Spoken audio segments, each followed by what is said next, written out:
del progetto di oggi nasce dal volervi dare un messaggio e spiegare anche un po' meglio qual è l'idea del mondo delle fate.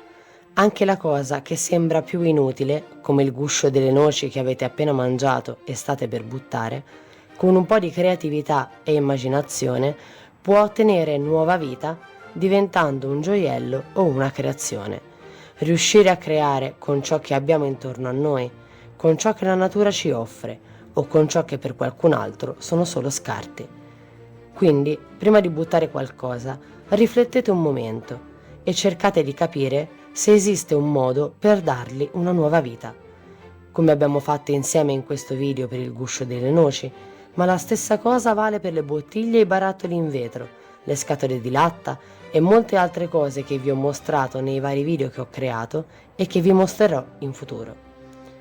Con un po' di fantasia e di creatività, qualunque oggetto o scarto può diventare qualcosa di bello e originale e acquistare nuovamente valore.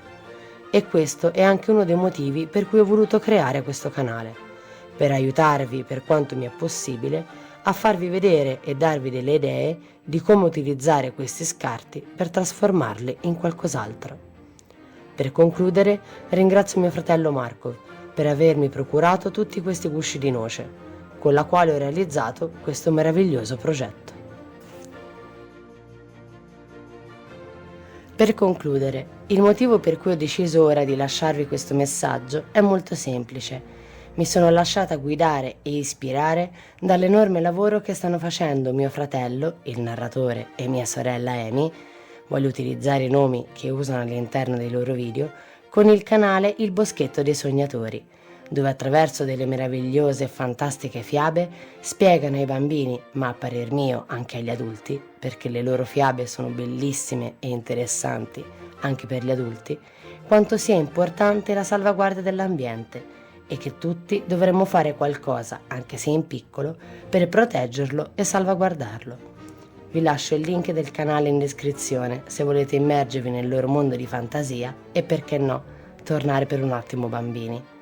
Quindi li ringrazio veramente di cuore, perché con il loro meraviglioso lavoro mi sono di ispirazione per i miei video, ma anche nella vita di tutti i giorni. Spero che questo viaggio nella creatività vi sia piaciuto.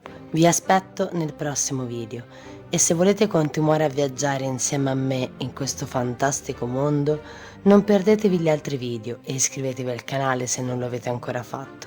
E se volete contattarmi per delle informazioni o chiacchierare con me, vi lascio tutti i link in descrizione. Ci vediamo nel prossimo viaggio.